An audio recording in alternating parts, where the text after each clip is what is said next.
Non-Americans of Reddit, what are the biggest issues making headlines in your country that we Americans don't know about? NZ just had its 10th day with no new cases of COVID, which is nice. Only one active currently. A Kurdish man in Tokyo was recently stopped for a traffic violation he says he didn't commit.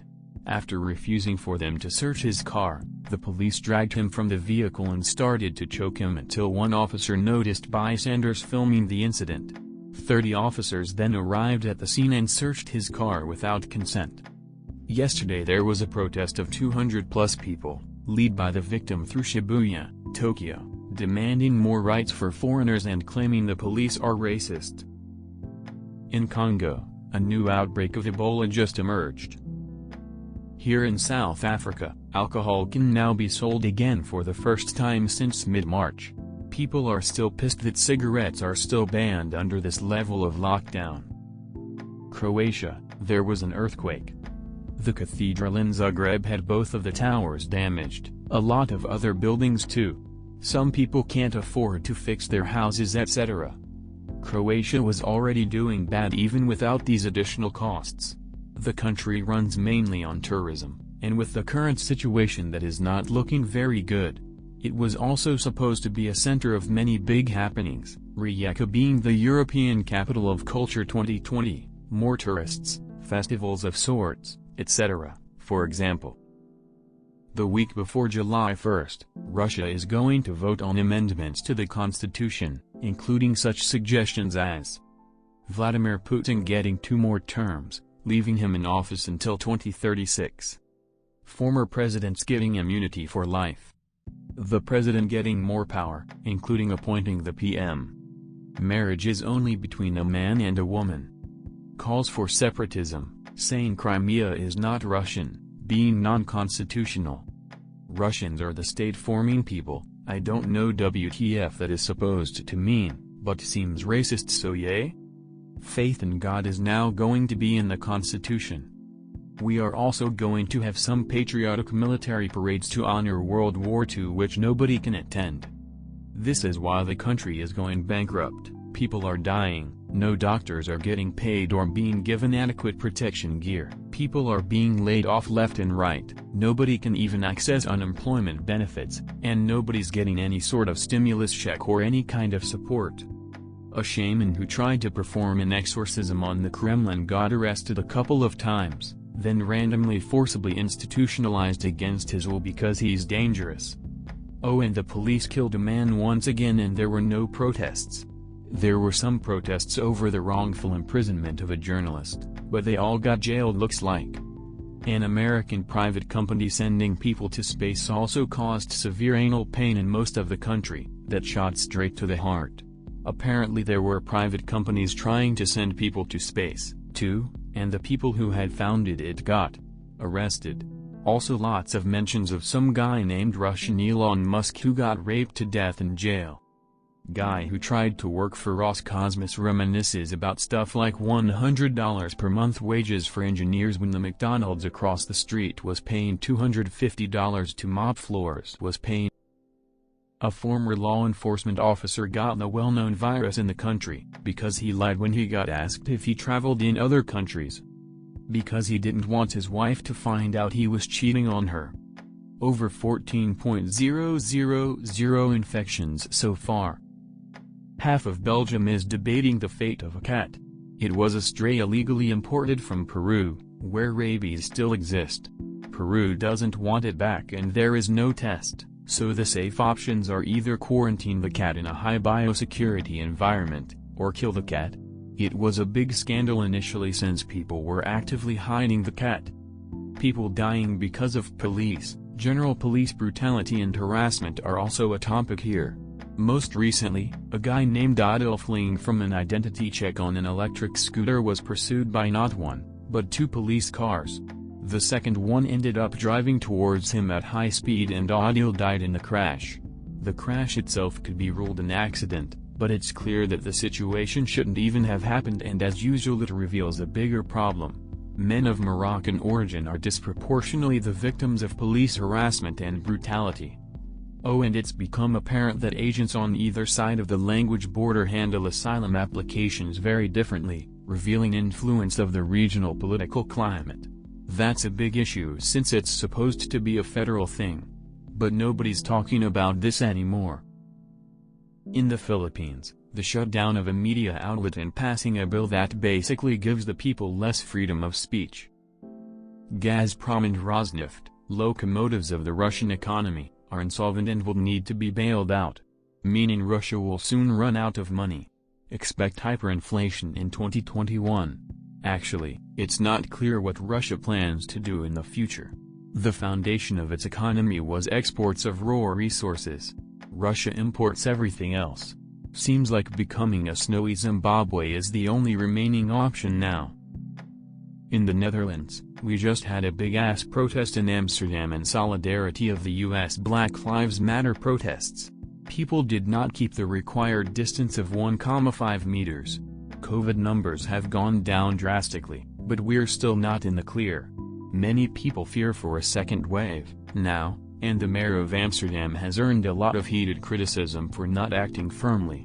She claims that neither she nor the police had anticipated the protest to grow so big in numbers, and that police action, at that point, would just have escalated everything. Our Prime Minister was unchurched. This process is also known as excommunication. If you don't know what that is, basically the church condemns your actions, unclaims you and curses you altogether. Last time that happened, it was to Kazantzakis, a famous Greek author, for his work Jesus Gets Crucified Again. It's a rough translation from Greek. English isn't my first language. That was a long time ago. Back to the point. So, he said that COVID-19 can spread through churches, and potentially the resurrection gathering, again, I have no idea how to translate that, in churches should be at least postponed. That angered our fanatic religious leader, and he unchurched the Prime Minister, the Minister of Education and the Minister of Health. The irony of that is, that man is an idiot. He is full to the right, and is only Prime Minister because his father was leader of a party, again, full to the right. Why is that ironic? Well, saying that was the only thing he ever did right in his entire political career. And he got punished for it. Also, just let me add, our previous Prime Minister was called an Antichrist because he was atheist. He was also a dickhead, like all Greek politicians. To that, as he himself said, at least I wasn't unchurched.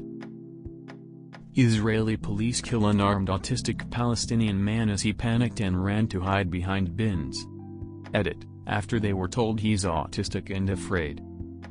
Government official broke lockdown rules while carrying coronavirus, refuses to admit guilt and is defended by only the higher-ups of government, and causing the entire country to turn against them. In the UK, an aide to the Prime Minister broke lockdown by driving 250 miles to his parents and back again. He and his wife both had coronavirus. They claimed this was so his parents could look after his child. He also drove on a 30-mile trip to a local beauty spot, and when questioned about it, he said it was because he felt his eyesight was impaired and he wanted to see if he could still drive.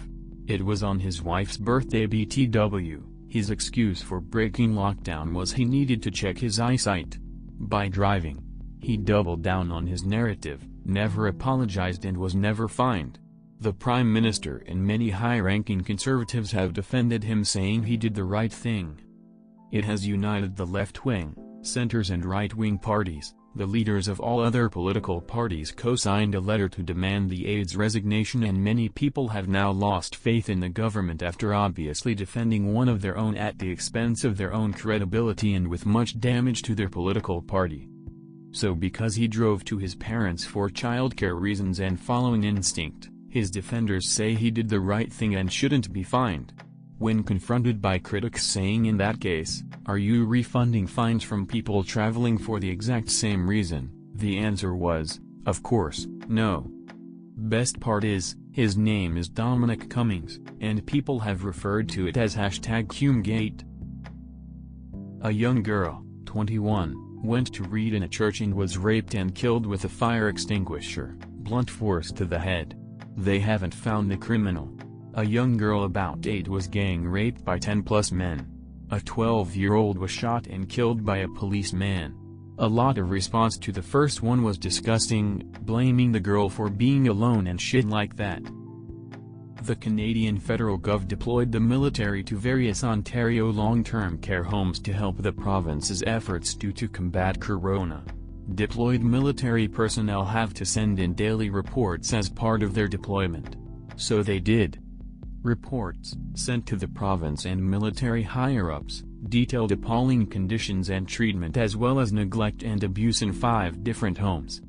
Now the province's ombudsman, since healthcare is provincial jurisdiction, has opened an investigation into long-term care facilities in the province. Charges are expected, criminal and probably civil.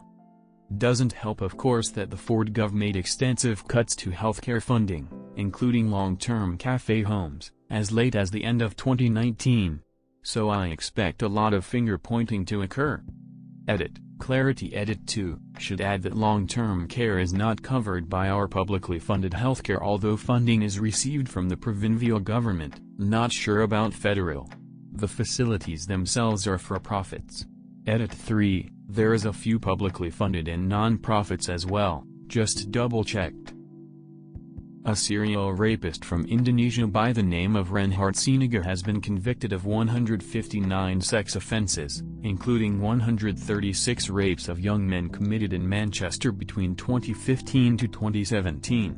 I literally don't understand how there weren't more publications about this aside from Indonesian news channels. India. Locusts attack in India. How people of Pakistan are collecting locusts in the farm to sell them to dealers who extract protein from them. What does Tibet's Prime Minister say about India? China bringing its armed troops to Tibet near India's border and Indian reinforcing their troops at the border. Indian army came face to face with Chinese army troops, stared at each other until Chinese army men retreated back to their armed settlements at the border. Monsoon arrival in Kerala. In Lithuania there's an opposite situation than in US. A cop was summoned to solve a family conflict and got shot, so other cops are mourning him while government is pointing fingers at the city this happened. Please, like this video and comment your thoughts. If you like this channel, please, subscribe for more Reddit content you can listen on a go.